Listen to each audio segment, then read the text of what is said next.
been reffing professional basketball almost as long as I've been alive, which is crazy to think about because he looks like he's in his prime. With this amount of experience that he has, we'd be stupid not to capitalize on it. So in this episode, I hope you gained some of the value. I know I did. All right, welcome, Carl. Appreciate you being on today, man. Thanks for having me. No dramas. Look, we're going to kick off this episode with a little icebreaker segment. Sure. I don't know if I'm going to call it this, but we're calling it the tip-off because this one could go in any direction. I love it. No, I love it. So pretty much what I want you to do is I want you to give me a number between 1 and 24, and that's going to align to 24 different questions I've created, and whichever one you land on is the one you're going to get. I'm game. All right. What you got, man? What? 1 in 23, man. My bad. That's okay. I was going to say my number is going to be my old basketball number from way back when I played. So we'll go with lucky number 13. Oh, okay. It's not good, is it? So you got finish this song. All right. So ready? Yeah. Just a small town girl living in a lonely world. Yeah. She took the midnight train. Going anywhere. Oh, mate. Well done. Well done. Well done. Carl, I feel like I know you super well, and I feel like everyone in the basketball world knows who Carl is. Mm-hmm. But I realized when I was preparing for this podcast, I was like, I don't actually know you that well. Like, I don't know that much about you. So when I was preparing questions and stuff, I was like, who actually is this dude? And like, what's his background and all that? Mm-hmm. So I want to have just like a quick brief background check. Just give me a quick introduction. Who are you? Just to give us an overview of how you would introduce yourself generally. Yeah, cool. Yeah, it's funny you say that because we have known each other for a number of years. Like I think of God, the first time I think I crossed paths with you was an under-18 state champs, and you were the only one that was actually under 18. I think you were 16 at the time. Yeah. So you were like the baby that I was so paranoid that I had to look after.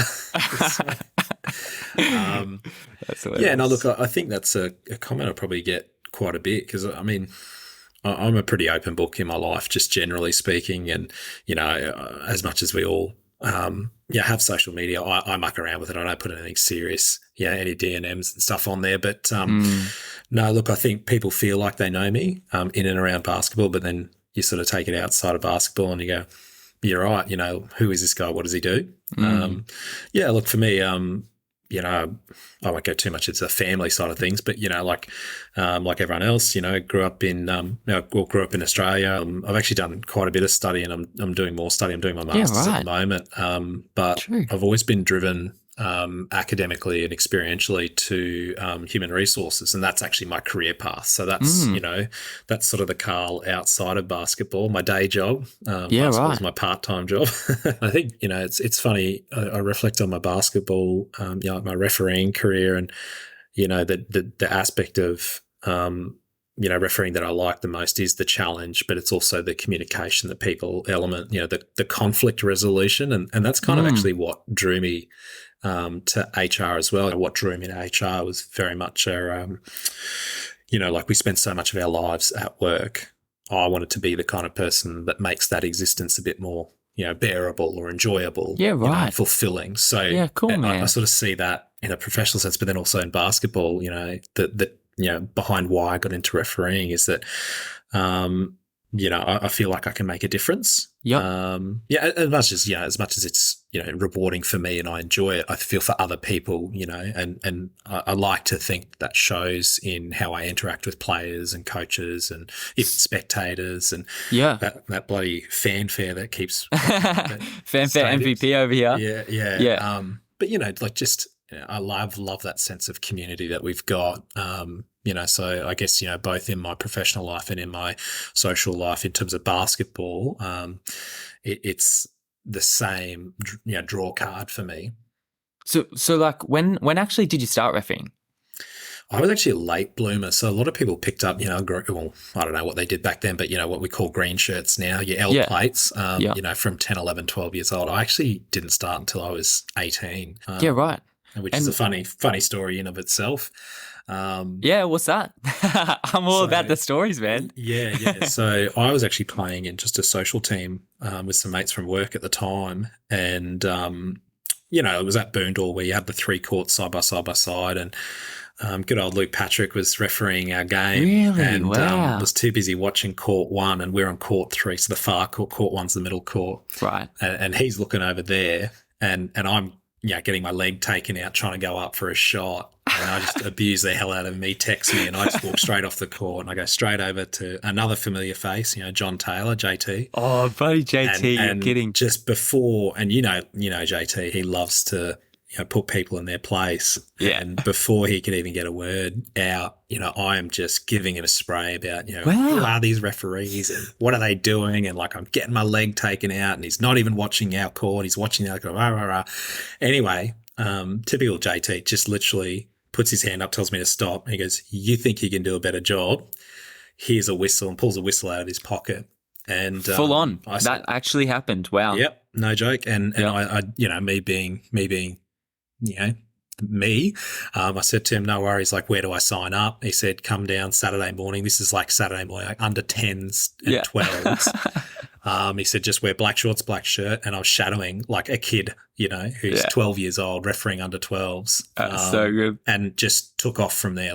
Being older and, was able to pick up the game quicker and that sort of thing. But that's literally how the journey started for me, is just, me getting, pissed off about something in a social game.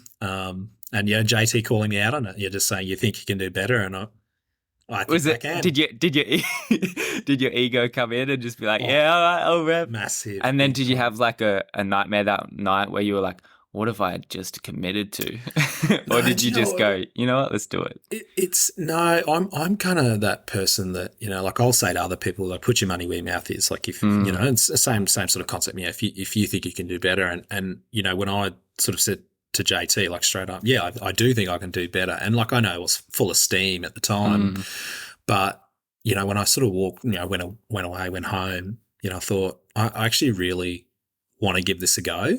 It certainly wasn't nerves or fear. It was very much this is something I've never really considered, but I'm kind of glad that tonight happened as pissed off as it was. Right. I'm kind of glad that Good happened. On you, man. I'm now going to try something. Yeah, right. And you're still reffing today, all this time later. Mate, all these years later. Why? Mate, I love it. I just, and I think that shows. I was doing a game, the other night, an NBL1 game the other night with Mike McDaniel and Hamish Timms, and a couple of other guys who I'm going to use the term loosely mentored, but we all kind of mentor one another in some way, shape, or form in the community, in our referees fraternity. But these are guys, the same sort of thing. I've seen them come up through state champs. I've worked with them locally, at Northside at BBI, and felt like I can contribute to that. But then to have them walk onto the court with me as well, and I reckon we spent probably 3/4 of that game smiling.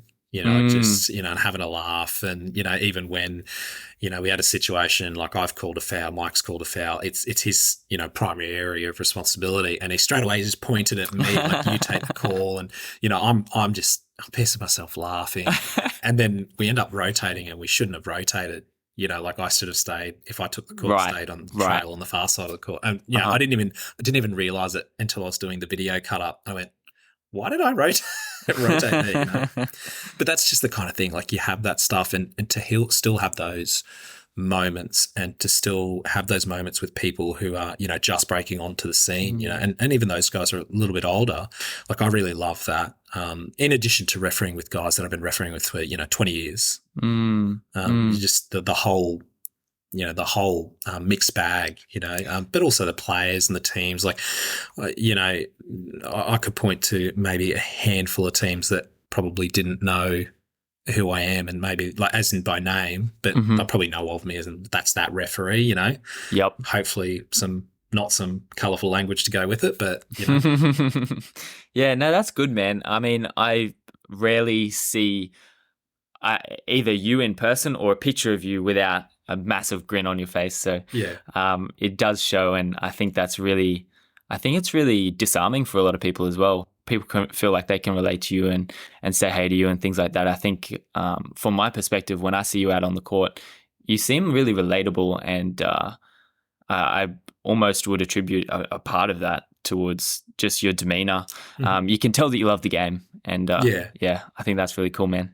Yeah, thank you. Look, that's really high praise, because the refereeing, it's a thankless job. We don't go out there for pats on the back. I was thinking, Vaughan put something up in our Facebook group today about doing our video cut-ups, and it's very much about picking up those incorrect calls, those calls for discussion, those incorrect no calls and things. And even we as a group, we don't look for the pats on the back. We look for and I mean, I don't take that in a negative way. In a workplace, people go, "Oh, you're always pointing out the negatives," but in our sort of our job, that's our job, is to be as perfect as we can be. We're all going to make mistakes, but being able to go, right, how do we avoid that for next time, or how do we reduce those errors, and that sort of thing. And I really love that, both for myself being able to develop and grow, but then also for others. And I'm glad that shows, because it is a job that, as I said, it's a thankless one. So you've got to kind of find your own joy and fulfillment out of it. And for me, it's always the people, whether it's the referees, players, other officials, coaches, spectators, whoever else, is part of the game. We all share that passion and that love of the game. So, straight away, you've got some common ground that you can all relate to. Yep. I like it, man. Hey, I'm curious, because you've been in the league for what? You've been reffing since you were 18. How old are you now? What, like? Mate, I'll be. Not to put you on the spot. Today? 12. I was going to say, a lot of people probably. Your birthday's a month away, isn't it, mate? It is. 12th of June. You did your research, young man. Yeah. So 12th of June, 2023. I will be 39. So, mate, I am pushing. Yeah, 40. Right. So since you first started refereeing, or at least started refereeing the QBL/NBL 1 competition, how has the league, or how's the competition changed since then and now? Out of sight. And look, that's a very good question. I even look at even just the last few years, and that COVID kind of pitfall that we had. It's interesting, like that could have, in a lot of ways, for domestic, ruined a lot of competitions. But it's interesting. I think the timing was quite opportune for us in our state league, because that QSL kind of hybrid competition we had on the back of COVID, when we were still, worried about the peaks and the troughs of COVID and lockdowns and all that sort of stuff. We kind of had that, quasi QSL NBL 1 league, no imports and all that sort of stuff. Yeah. It gave us that time to really, I say us, but, the league, and the relevant bodies to really kind of plan out, how do we make this thing bigger and better than ever, and I look at, sort of many moons ago when it was ABA and then QBL, and then I think it went back to ABA and then QBL. Yeah. And now that it's come into, the NBL 1, league, and it's nationwide, it's got the backing of the NBL, and we've got so many more NBL and WNBL players floating around our league, like more than I've ever seen in my refereeing career. And the technology and the media marketing around, like there's just so much. Like I look at, every game's streamed. Yeah. And, like for us, being selfish as a referee, like, I can remember having to do video reviews on a video cassette. I don't even know if you're old enough to remember what a video cassette is, man. Like, don't worry. Google a don't worry. one. For the viewers at home, but like I can remember popping one of those in a VCR and sitting there at the ref coach, like sitting there with Barry McLeod, and he's like fast forwarding and rewinding and going, "Why'd you do this? And why'd you do that? And we watch that." Wow. You're almost worried that he's going to chew up the videotape. Yeah. To now where it's live streamed. You could literally jump on your phone straight after the game if you're worried about a call or, something happened and you want to have another look. Like, and I've done it. I've gotten to the car park and gone, I just want to look at that one call before I hit the road, and you can do it, So Yeah. all of that, like when you put all of that together, the promo as well, what they're doing, having commentary for every home, like for every game, Yeah. it just, it's out of this world. I can only see it getting, bigger and better, and particularly because the athletes at our elite level, the NBL and the WNBL level, are obviously getting better and better. Yeah. As they start to trickle down into our league in the off season, and the gifted athletes that are coming up. I think we are very lucky. And for guys like me who, I'm happy to roll around NBL 1 until either I don't enjoy it anymore or physically I can't do it anymore. Yeah. I'm certainly not unhappy about that. I still get to referee some of the Yeah. best players in the country Yep. and the Yeah, best games in the nice. country. And you've had quite a bit of success, like as a referee in the NBL 1, or at the level you're reffing at and everything like that. Obviously, I saw you got referee of the year in 2016, things like that.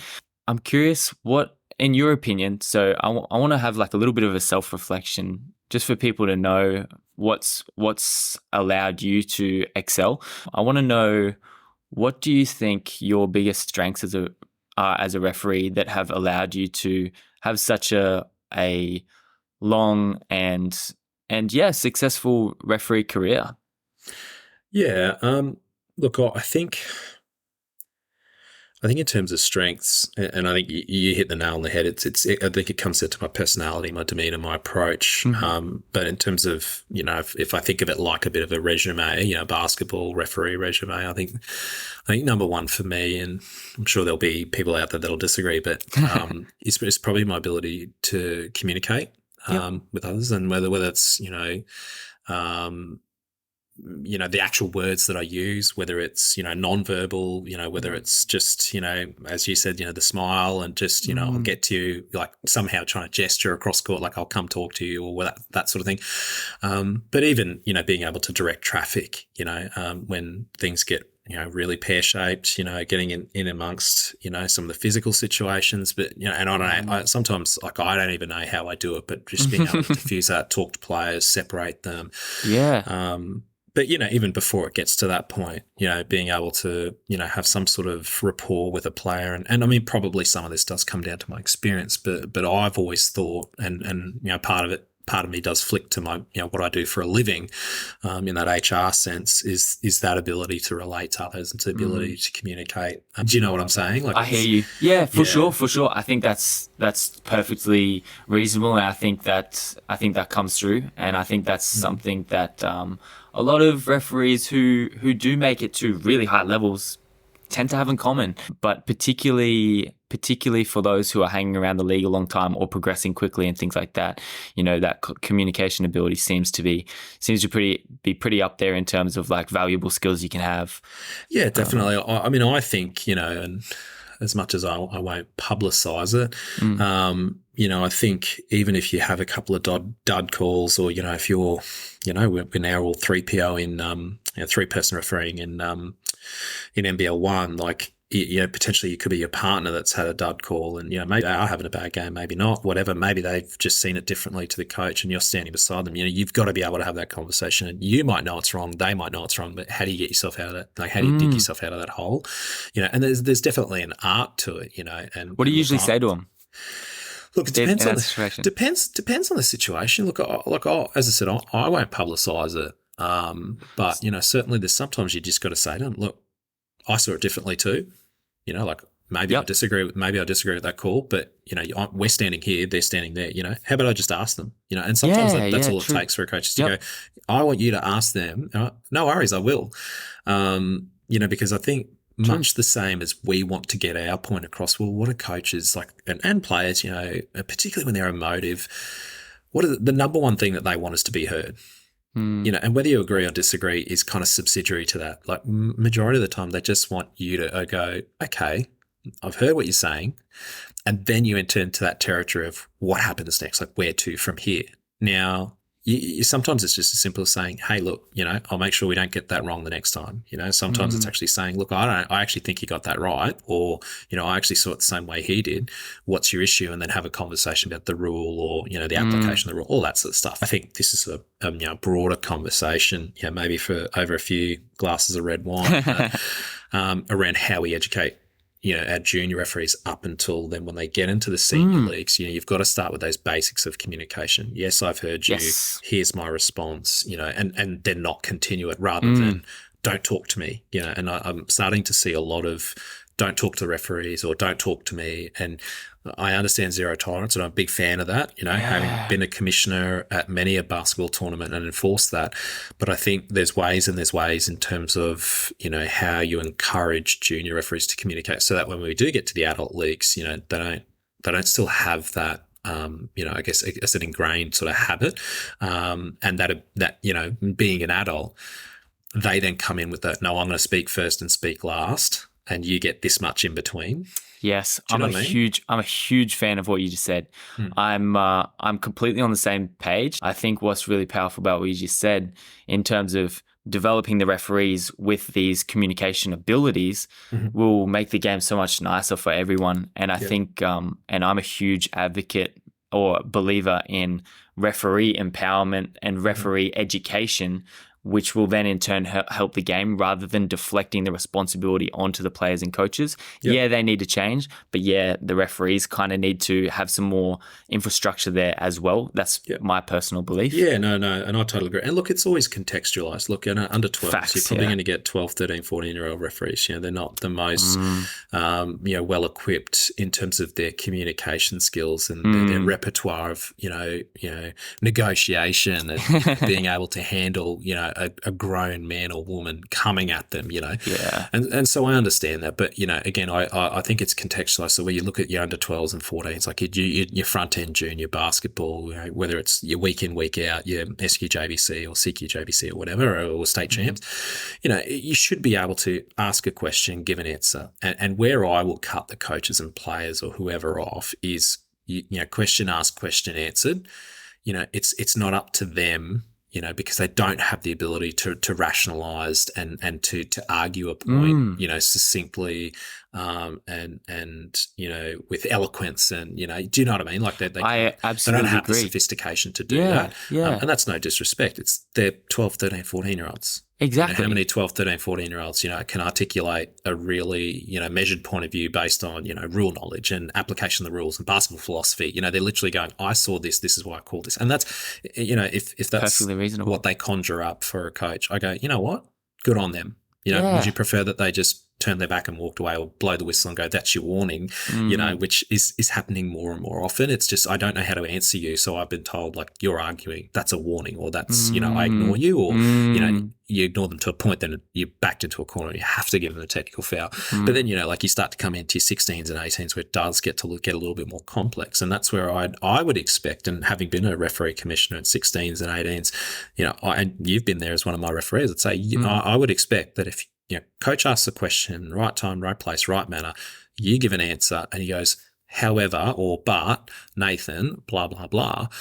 You should be, again, right time, right place, right manner. You should be able to say, well, the reason why I did this is because of that. Or, we've had 3 calls in a row which have been of this nature. They've all been hand fouled. This is consistent with what we're calling. Or, we've had 3 block charge situations where, the defense has slid sideways or something, they all look the same. And, however you choose to package it up, but at least you're adding that level of sophistication, that rationalization of, more than just, I saw this, I called it. You're saying, well, this is, on template for the game, or, this is consistent, like it's like for like at each end, I can't fault, if referees are doing that. And I'm happy to say to a coach, look, you've done your dash, question asked, question answered, explanation sought, explanation given, that's it, because that's kind of what we then at the senior league levels, we do, a lot quicker, and use a lot more basketball language, and our basketball IQ is expected to be a lot higher. We should be able to unpack very quickly that we've had 5 calls of this nature throughout the game, and every single one has been a block, in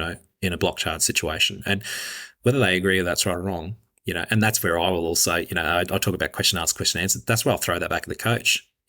question asked, question answered, coach. I got to go referee the rest of this game, and I'll run away. But again, it's that contextualization for that level of basketball. Yes, indeed. Yeah, I like that because it's. I see that you're acknowledging the coach, you're allowing them to be heard, but then you're also setting that boundary when it needs to be placed. Yeah, I think that's really, really valuable. Even what you just shared, then appreciate that, man. I'll kind of swing it forward because I want to get into some more nitty gritty stuff. I want to know how you've learned to handle the pressure of preparing for and being in these high level basketball games, especially the ones with more pressure on them, the finals and everything like that. Yeah, look. Do you find it tough? Like there's a lot because just to give a bit more clarity around the question, even for me personally, going out on big games or even observing other people go out on big games, I think there's a lot of pressure and expectations on the referees, and there's this, that, and the other. Everything's going on, and it can sometimes affect the performance. Basically, how do you deal with that? Yeah, personally? Look, I think for me, and one of the techniques that has really worked for me, and I know everyone's going to be different, but what's probably a common what's commonality that I can share is those rituals and those routines that we all have. Now, for me, it's very much getting ready early, picking out my clothes. I like to dress nicely when I come to games. I know, there's been conjecture over the years whether it's jeans and a dress shirt or polo, or is it, business style, or is it a full suit, whatever. But I like to, I like to dress nicely, have my gear all folded and packed in my bag. I like to check it 3 times to make sure I haven't forgotten my belt.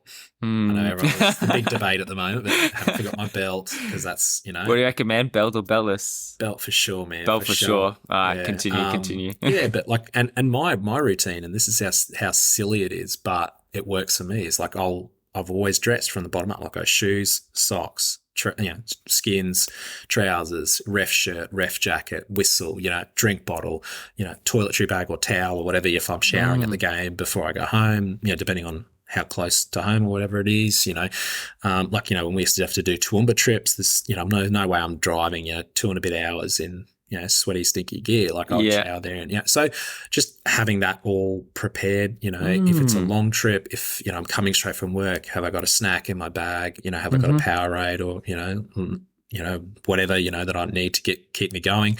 All of that sort of stuff before I've even left home.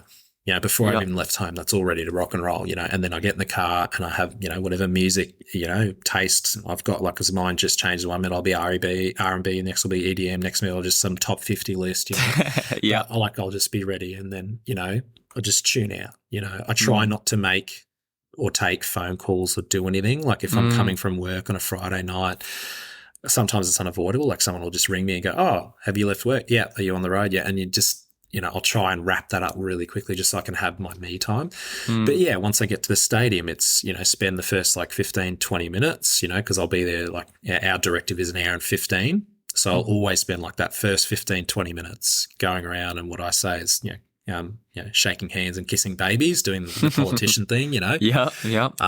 But, while I'm doing that, I'll sort of just have a look around the court and, if I've got the women's game and, that's first, I'll just see who's here and who's warming up and, who's injured or, all that sort of stuff. And, sort of do a little bit of a scout. So I'm slowly easing into getting game ready. And then, of course, it's if I've already met my partners, all right, guys, we're doing pre-game at this time, we're doing this, make sure if you're going to run or if you need to go get drink bottles and just check in and all that sort of stuff. And then 5 minutes before we get to that sort of, pre-game time, I'll just do a quick lap around the court, check the shot clocks, check in, see who's on the score table. I like to be prepared if, we don't have the best score table. If I look over and I see a bunch of young kids, or if I see someone who I've never seen before, because I generally, most stadiums I know who, their more experienced operators are, and I'll sort of, be able to talk to that in my pre-game chat, or in worst case scenario, at least say, hey, we need to be aware of this, Yep. But yeah, it kind of, for me, it starts right before then. Yeah, right. I think in terms of pressure, I generally don't feel it about the game itself because I guess I have this it's almost like a self conditioning, and I do it with Yeah. work as well. Yep. And it is a technique that a lot of leadership gurus and Yeah. wellness coaches and that will teach, but it's almost like it's self programming, it's self talk. It's actually Yep. saying like I'm going to do this, I'm going to do that, blah blah blah. I like it, But man. very much for game preparation. It's about I'm going to referee well. These are the things I'm working on. These are the things I'm going to do better. These are the things I'm doing well. And a lot of that comes from the feedback, from previous weeks, from our video cut ups, all that sort of stuff. Carl, you're refereeing, and it can be a little bit egotistical and self ego stroking, but it's very much like I'm doing these things well. Keep doing those. What are the things you're working on? Did I maybe I screwed something up the week before, and right, I'm not going to do that again. And making sure that I'm getting myself in that right frame of mind, and then executing on that in the pre-game conversation. If I'm leading the pre-game conversation, right, guys, we're going to prioritize this. Here's some things that I'm working on. Nathan, what are you working on? Tom, what are you working on? All right, let's go out there and have a good game and have fun. Yeah. So I find that the pressure of the game itself, mentally speaking, doesn't really get to me and hasn't ever really got me. I've always seen it like as those step ups. I've always been really excited. Like I'm like, oh my God, I'm getting my first, MBL1 or QBL game. Oh my God, I'm getting my first final. Oh my God, I'm getting my first, men's game or whatever. I've always been viewing it as a positive, as an exciting thing, as a reward, rather than oh my God, I'm going to shit the bed because I've got a men's game. No, that's good. I don't know, does that answer the question? Absolutely, about preparation? yeah. I mean, it sounds to me like the way you deal with pressure really well is that the amount of preparation that you put in gives you the confidence, and then that confidence allows you to handle it. Yeah, Would you say that's accurate? As I said, it's just those little things for me. But there's always going to be, look, I can tell you now, there's been times where I'm, get to the stadium and then get a phone call and it's one of my partners saying I'm stuck in traffic or, blown a tire or running late or whatever, and that does change things. But, again, that's where that self-talk, and that mental conditioning comes into, okay, what can I control? What can I do? And, cool. Particularly knowing that, if my partner's running half an hour late and is literally going to go from their car to the ref room, 5 minutes get changed, and then they'll be out in the court, warming up for tip-off, what can I do to make them feel a lot more comfortable, which then, help me as their partner, hey, do you need me to buy you a bottle of water, or Powerade or whatever, what do you need? Have you got all your gear, when you rock up, we'll talk about, specific matchups and things like that. We've even had a situation a couple of years ago where referee, was running late from work or something like that. We did our pre-game on speakerphone, while they were in the car. So that way all they had to do was rock up and get changed. And just, it almost felt like that whole delay for them didn't happen. But, like some people will panic and go, oh, shit, Carl's running late, blah, blah, blah. And, and just the whole teamwork, just the trust disintegrates. And it just, you can see it in how they referee. And, when they step out in the court before they've even started refereeing, you can just see that the team seems disjointed. So that's why I think I'm very much that focus on what I can control rather than what I can't.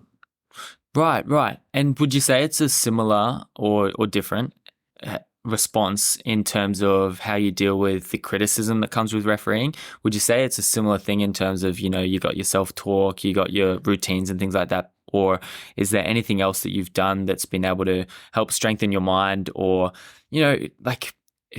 as a referee, you've copped a lot of criticism, right? Yeah. What do you do? Look, how have you... Yeah, it's a tough one, man. Like, honestly, I'll tell you, like sometimes, you can have one bad call like in a season that just dogs you for 2 or 3 seasons, and sometimes it's not even like anything anyone else has done. You sometimes as a referee, like I said, we strive for perfection, when we do that's our job, and people expect us to be perfect. We're never going to be perfect, but people expect that of referees, you only have to watch any other elite football, any other elite sport, but particularly I'll use a football example where they've got, that many different cameras and views. and they can still get it wrong. You know, I look at our league where, we've got video, but we can't use it on the court. You know, and how many, even recent history, how many stuff ups have we as a fraternity, we the royal we referees have had made mistakes on clock situations where it's, did they get the shot off before or after the hooter, and whether it's the shot clock, game clock, whatever. I've had one of those, and it popped up on social media as a buzzer beater, and the players tagged me in it. Players tagged me in it, and like, do you know what I mean? Like, and not what you want.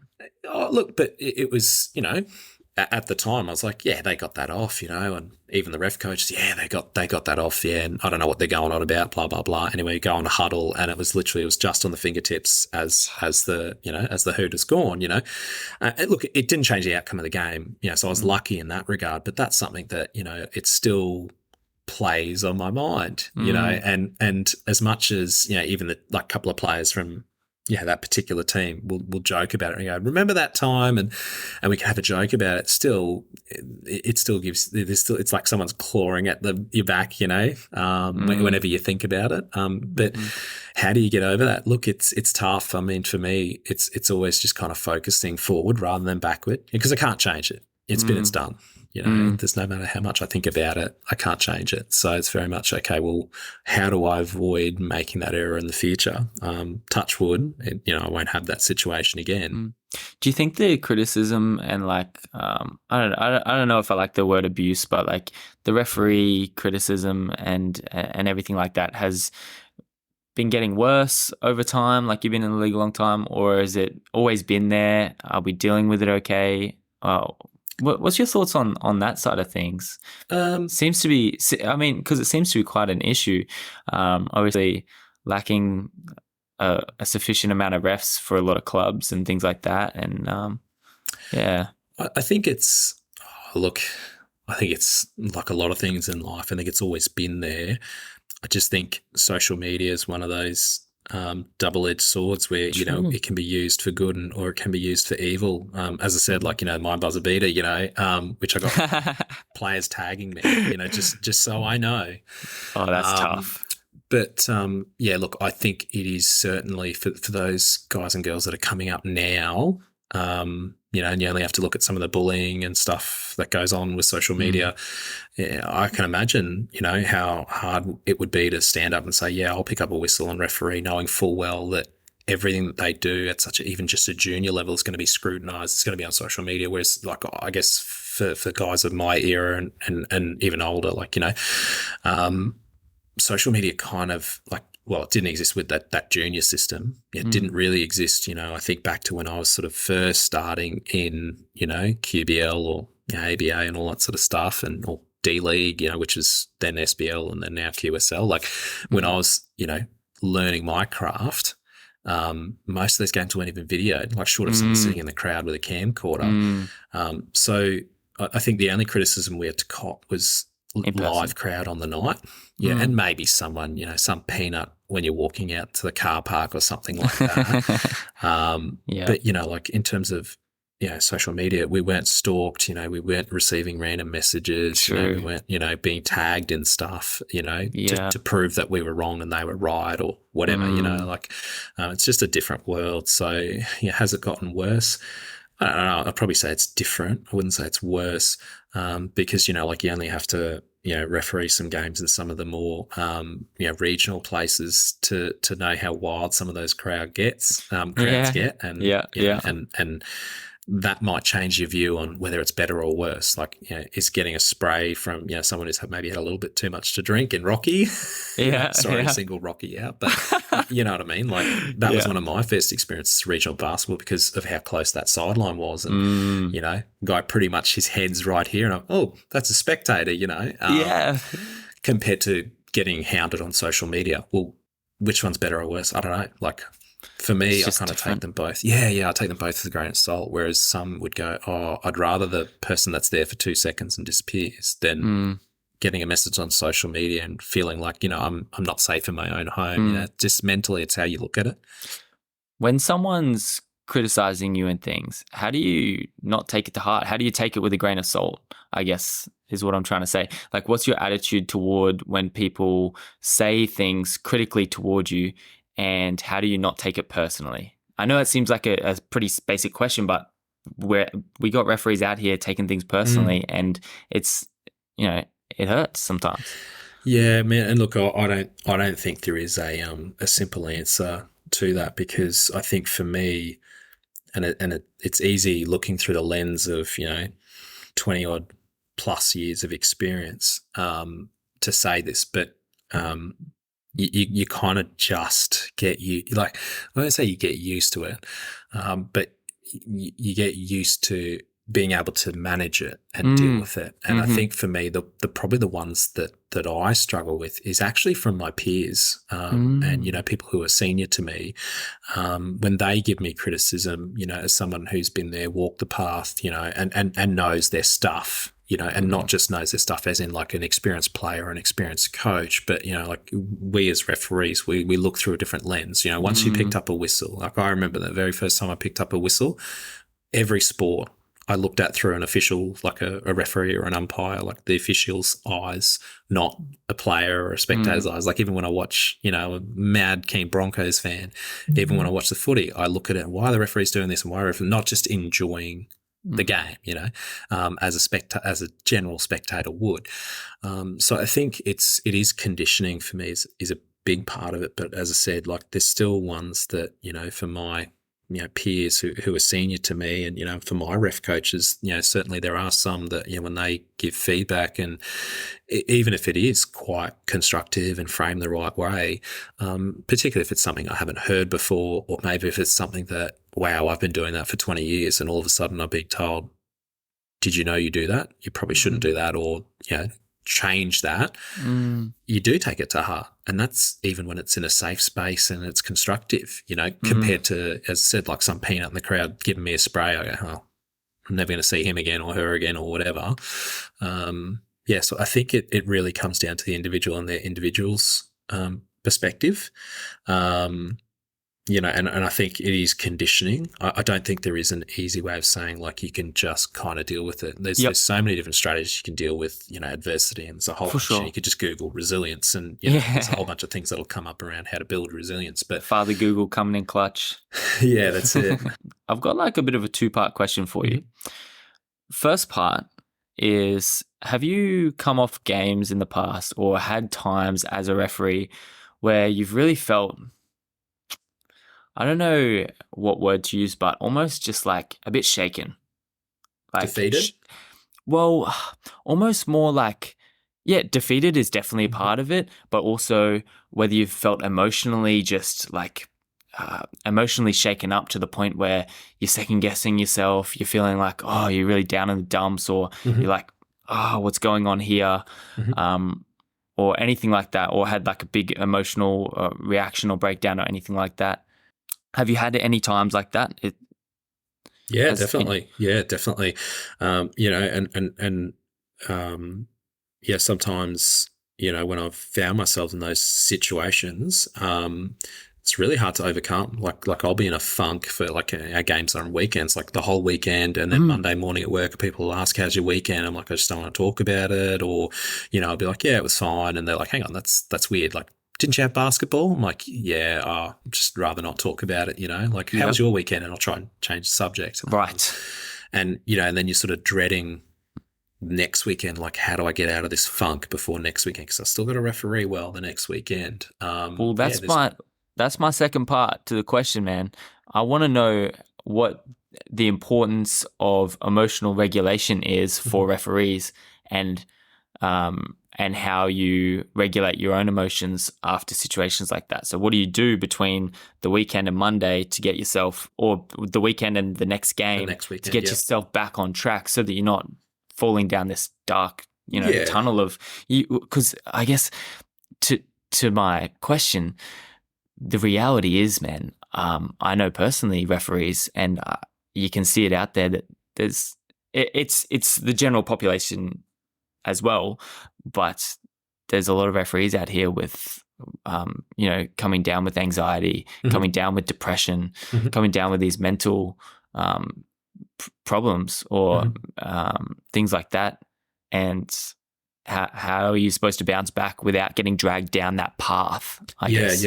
No, look, very good question. It's certainly something that in a work sense, I use the emotional intelligence model as part of that. How do you build self-awareness? Like, how do you self-regulate? Well, you have to know what you're exactly regulating first. Well, okay, that's about self-awareness. Well, how does one become self-aware? And that's either, self-reflection, so you do it yourself, or feedback from others, which is like when we do our huddle clips and things like that. But being able to explain that, well, this is why we do what we do. This is the process. Like, in terms of a theory, how can you find a way to do that for you in a way that works for you? You talk about people going down that rabbit hole and having that the black dog on their shoulder, and it gets bigger and bigger, and it gets more and more vicious, and the more you try and it's like quicksand. The more you try and dig out, the deeper and the nastier it gets.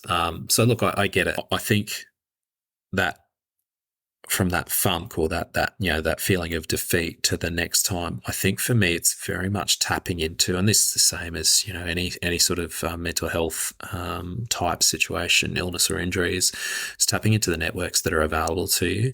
Like I'm not one who necessarily will go and ring like our work has like a employee assistance type thing. Like I'm not one to go ring like a counsellor or something like that. But certainly using the people that are around me to go, hey, like, I had this bad game, or I had this bad call, maybe share the video clips, like the clips with them, and say, hey, what do you reckon? What could I have done differently? Really try to focus on what the root cause is. It means that you've then got something you got to change. Like, you're faced with, a decision either way, and because to do nothing is a decision. Like, once faced with this stimulus, let's call it that, a particular stimulus, you cannot not make a decision. To do something, great, and hopefully things get better. But to do nothing is also in of itself a decision. And so for me, coming back to that point about I like to control, or I try to control what I can control, not what I can't. If you want to research it, it's the circles of concern, circles of influence, where you talk about, all right, you have all these concerns. Now let's just focus on basketball related. You have all this, I got this call wrong last week, I was running late, this, that, who's my partners, I don't want to referee with Carl, blah, blah, blah.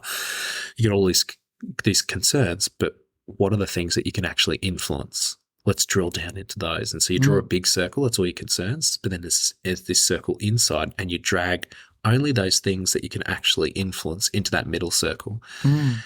All those things that are sitting out there in your area of concern, two choices. One, you park them in the hopes of one day influencing them. Two, you move them outside the circle, which means you forfeit the right to bitch about them. That's it, they're done. Like, you have to make a decision. And when you put it that way to people, like, can you control that you're refereeing with Carl tonight? No, Vaughan's rostered it. That's happening. Like, so what can you do? I can't control the emotion. I'm always going to feel upset that I had a bad game, and I can't change the bad game. But what I can change is those things, like, right, my positioning was bad, or I didn't have a good night's sleep, or I didn't eat well. I was unprepared for the game. Like, I didn't follow my ritual, my routine. I didn't have a good relationship with my partners going into the game. Like, we didn't talk beforehand. So I'm going to make an effort on Thursday to reach out to my partners for Saturday night's game. All those things that you can do to be better prepared, because I think majority of our games where we as referees struggle, it often will, like 90% of the time, I think, comes back to preparation. If we're not prepared, and that's a whole range of aspects, physically, mentally, rule knowledge, application of rules, watching lots of game tapes, understanding who the players are, the coaches, how they like to coach, how they like to play, all that sort of stuff comes into it. And what's your self-talk like in those moments, personally? Look, sometimes, mate, honestly, sometimes it's as simple as I said, just, Carl, control what you can control. Yeah, I think that's a good one. Don't focus on the negative. Don't focus on the emotion. Focus on this, And even if, like, as I said, like, if I rock up on Monday morning, people are being nice and just asking how my weekend was, like, I'm not going to take it out on them. Like, that's, I know a lot of people do. They have a dud weekend and they come in, they're miserable to everyone on Monday morning. And hashtag like, every player that abuses a ref on a Tuesday night men's comp. Sorry, guys. I was going to say, do you need to have a talk? Do I need to ask you some questions now? Tell me what's bothering you. Do you want me to emotionally dump on you right now? Yeah. Nah, just kidding. But no, look, for me, I think it's just, as I said, it's, particularly with that, that Monday morning type deal. It's very much about, it's a new week, it's a new day, like, all those sorts of things. Focusing on that dud game I had, on the weekend. What's it achieving? That's the kind of self-talk that I really engage in. As I said, it's those things that I can control rather than things that I can't. And that game's already in the past, I like that, man. I find it funny how people see this as like airy-fairy sometimes, because like it's just nothing else really exists. Like I was actually reading a book the other day. I just thought it came to my mind, thought I'd share it. Don't know if you've read it, but it's Man's Search for Meaning. It's a Holocaust survivor, basically. And he literally says, he's like, the one true freedom man has is the freedom to choose how he responds in any given situation. And it's also like, it's like the number one rule in Stoic philosophy as well. Yeah, and definitely. Nothing else, there's no point putting energy into the past or the future. It doesn't exist. And I appreciate you going down this route as well. I'm very fascinated by the mental side of things. And I think the game is very much mental, especially for our younger ones coming through. So I think this is the opportunity the biggest opportunity, especially through having a podcast where we're actually speaking advice and things. You can't teach people to referee on a podcast. Well, you can through knowledge. I think this is valuable, so I appreciate you going into that. No, most welcome. Now, to be considerate of time, I know we've gone an hour, which is fantastic. So I'm going to kind of, I guess, start to conclude now. I don't think we'd have too much left. So what I'll do is I'll go through a finishing segment that I have, which I tend to call free throws, but I'm going to have to change that because I don't like the fact that you don't have much time to answer. I want you to keep it succinct for me if you can. Sure. But I'm just going to rattle off quite a few questions that I'm really curious about that we could just get a bang bang answer and just see what happens. Sure. So number one, what's your favorite venue? That's a tough one. I'm going to say Auckland Flower. Okay, but how'd you get the nickname Rogan Josh? You'll have to ask Kez and Trudy, who previously Bundaberg, now up in Darwin. I'm asking you. You're asking me. I mean, you don't have to answer. I guess that. I'll tell you. I was refereeing a game. This is when they were in Bundy, and you may or may not know, because I don't know if you did any road trips out there, but they used to sit on the sideline with the massive drum, banging the drum. I've been at Bundy, trust me. Ugh. Yeah. So I was in centre, and they knew me, but they obviously didn't know me because they're like blah blah blah blah blah blah blah. And one of them, I think it might have been Trudy. No, Trudy. Yeah, Trudy said Carl, blah, blah, blah, Carl. And I just couldn't help. I turned around and I said something. And then I hear Kez on my right shoulder go, Carl, who's Carl? I thought his name is Josh. And Trudy goes, this is during a game, mind you. Where the hell did you get Josh from? She's like, Rogan Josh. What? Because I'm Indian. Dude. And then the next year when I was up there, and it just happened to be my birthday weekend, they put birthday cake and decorated, put lollies and big, happy birthday, which was lovely. And then they had this big packet of Patak's, Rogan Josh premix. Oh my God, dude.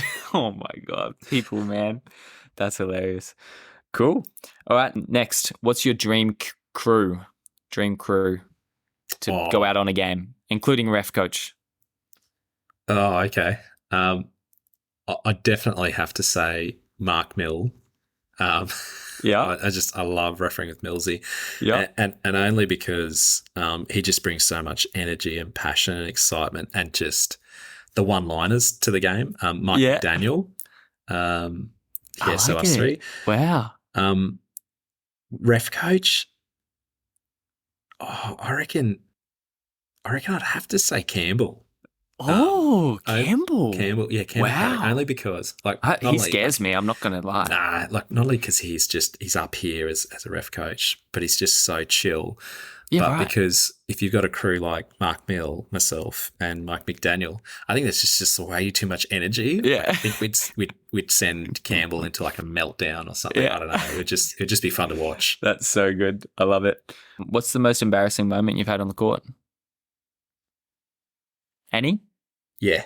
Yeah. I was going to say there's probably quite a few referees that would still know, the active referees that would still know this, most of them are since retired. Yeah. I rolled my ankle during an under 18 state champs semi-final No. at Auckland a number of years ago now. I'm thankful that YouTube and social media wasn't such a big thing. Otherwise, there'd be video everywhere. But Tough. yeah, coming up the court, players just quick change direction, split his defender's ankles, but also me following behind the play, split my ankles because I went left, went right, and just went like right over mate. And it was bad. Like I got to the hospital, BQ put me in an ambulance, sent me down to the Wesley. And, when they look at the scans, they go, you would have been better off breaking this. Yeah, rubbed me out for a season, and the rehab was just so, and I was still getting like scar tissue for 2 years later. Full on injuries. It was wow. It was like a grade 2, almost grade 3 tear. Like it was, it was bad. Yeah. Wow. Yeah. But the embarrassing part was not actually the injury. The embarrassing part was that, like as I'm going down, I'm blowing the whistle to stop the game. Oh no. And then I end up sitting in the front row with the crowd who are kind of like, can you get out of the way? We're trying to watch the game. That's so funny, man. I love it. What's one skill or ability you think every referee should be working on? Communication. Hands down. I love it. What's the best quality a referee can have? Might be the same thing. Same thing. What's the worst? What about the worst quality a referee could have? Definitely arrogance. Arrogance. And I reckon that was something that was Carl as a referee my first few years, refereeing serious basketball. Like I said, I started late, but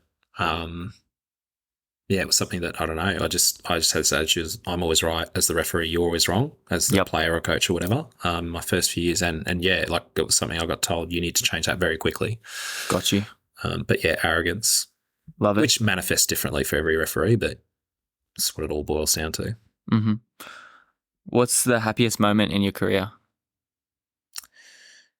Look, I think, being awarded, BQ's official of the year in 2000, that was a male official of the year, that was a huge thing, like to be acknowledged. And because there was a whole bunch of different things that had led to that, being a referee commissioner, being involved in and around a whole bunch of different basketball activities. So, that was probably, my proudest and most enjoyable and happiest moment. Beautiful, man. What's the best resource to improve as a referee? Each other. Hands down. I think, whether you like the way I explain, for example, this podcast, whether you like the way I've explained and articulated things or you think it's full of shit, you might find the next person that you get on your podcast, they go, oh my God, like that makes so much more sense. And I really click with that. We've all got our own different style. And, so many of us, I look at all of our senior guys, what we'd call our panel ones, but even a bunch of our panel twos who are just so willing to give their time to answer questions, to be available, we've all got smartphones. It's not hard to text or message someone and say, hey, I'm struggling with such and such, or hey, I need your advice, or here's my clips. Can you just give me some feedback? It's the number one resource, hands down. Mm-hmm. What's one thing you wish you could tell your younger self? Start refereeing earlier. Yeah, right. Yeah. I like, it's given me so much that I'm, that's not that I live life with regrets, but if I had known, I would have enjoyed refereeing basketball and the basketball fraternity, the referees fraternity so much. I would have started, as soon as I could, like 10, 11, 12 years old as a green shirt or whatever they were doing back then, Yep. Love it. Do you have a secret talent? I bake. You had my baking, Broken Bake. Broken Bake. At Broken Bake. Go check him out, fam. Yeah. Cool, man. Cool. All right, I've got my final question, then we're done. What are you most grateful for in your life right now? You, mate, in this podcast. Oh, no. Don't do it to me. No. Honestly, I'd have to say, my family. My dad's health has sort of declined over the last little while, and Obviously, you know, we all have stuff going on in our lives. Like mum's had some things going on, my in-laws, it really makes you appreciate, you know, who's closest to you. And as much as, you know, we could talk to death about basketball and refereeing and everything else, you know, every mentor that I've had in basketball's always said, family comes first, you know, then, you know, usually it's work, education work. Basketball's 4 or 5 down the list, you know. So yeah, no, family definitely, you know, like certainly with stuff with my parents, you know, it's made me appreciate the fact that, you know, you just think they're always going to be there. They're always going to be around. They're immortal, but unfortunately they're not. So sweet, man. Was very there deep way to end it. I love it, man. I love it. Pretty much there, man. Yeah, no, I really appreciate you being on, Carl. When you're out on the court, I think it's great watching you ref just because of that demeanor that you have. And I hope people listen to this, man, because I think it's more reason for people to acknowledge the positive and actually see how much work you put into refereeing, and that you're not kind of out there, you know, just mucking around sometimes. You're actually putting a lot of preparation and a lot of hard work into this. And this is something that you deeply care about. And I think that was really cool to see for me. And this is all my own projections of my experience in life. And I can't speak for anyone else. But I think that's been really cool for me. I can see how serious you take it and how much wisdom you have to share. And I hope people actually pick up on that. Yeah, no, thank you very much. Look, it is definitely appreciated that, you know, regardless of, you know, like, you're probably half my age, give or take a few, but you know, like it's very humbling to hear your feedback like that from anyone, you know, regardless of who it is. So thank you. Thank you so much for watching the video. I really hope you gained something of value today. I'm putting a lot of work into this, and there's more heat coming. There's some really special advanced stuff coming out as well, all over my channel. Make sure that you hit the subscribe button. You won't miss it. Also, it doesn't cost a cent. It helps me a lot. It makes me feel good. I really appreciate it. Other than that, guys, chuck a comment down below if you have any questions at all or anything you want me to cover off in the future. And that's it. Don't forget, without referees, the game stops.